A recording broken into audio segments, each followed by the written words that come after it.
Hi everybody and welcome to another PAT Problems video. My name's Helena and I'm the Access and Outreach Manager for the Department of Materials at the University of Oxford, and today we're going to be taking a look at question number 17 from the 2014 PAT paper. So let's have a look at this question. So this is another physics question and we're looking at charged particles. Okay. So in this question we're told that we can assume that the electrostatic potential energy of two positively charged particles with charges plus Q1 and plus Q2 separated by a distance x is given by this equation here, where K is a constant that we don't really need to worry about. Okay, so they've nicely given us an equation there. Now let's have a look at the scenario that we're presented with. So here we have two charged particles placed a distance d apart from each other. So let's start drawing this as a little diagram as we go. So we've got two charged particles, a distance d apart. One has charge plus q and a mass m, and the second has a charge plus 2q and a mass 2m. Charges are initially held stationary, so our initial speeds are 0 for both, but then they are released. And we're being asked to find an expression for the maximum speed of the particle with mass 2m. Okay, so on this diagram I'm going to label this one as particle number 1 and this one as particle number 2. So what's actually going to happen as we release these two particles? So they're both positively charged, they're like charges, so they're going to repel each other. So as we release them from rest, this one is going to move this way and this one is going to move this way.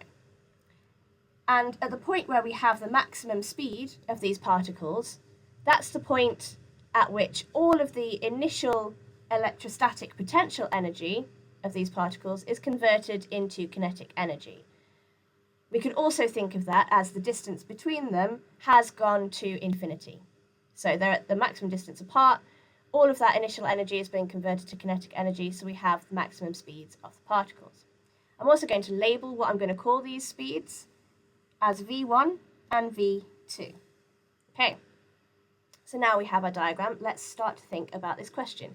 And it's looking a little bit like a collision question, but just going in the opposite directions.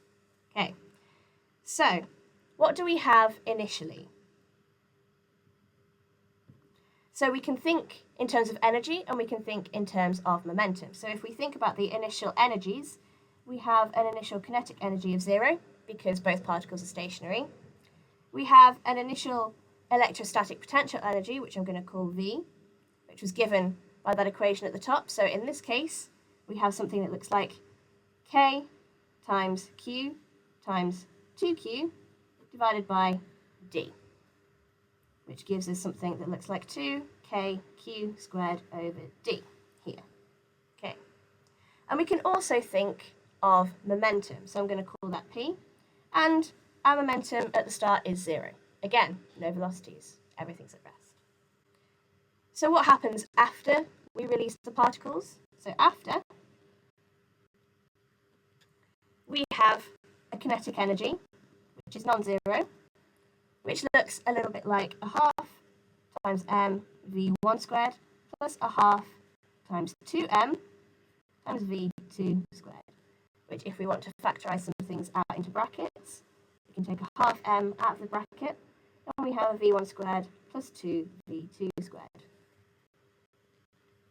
We now have 0 electrostatic potential energy, so that distance has gone to infinity. All of that initial electrostatic potential energy has been converted to kinetic energy. And we also now have a non-zero momentum. Okay, so I'm going to look back at our diagram and I'm going to say that particle 1 is going to move off in a positive direction. Now they're opposite directions, so that gives us a momentum of mv1 minus 2mv2. Okay, so now we can think about conservation of energy and conservation of momentum. So let's look at the energy first. So conservation of energy will give us that initial electrostatic potential energy, which is 2kq squared over d, being equal to the final kinetic energy, which is that half m v1 squared plus 2v2 squared. We can also think of conservation of momentum.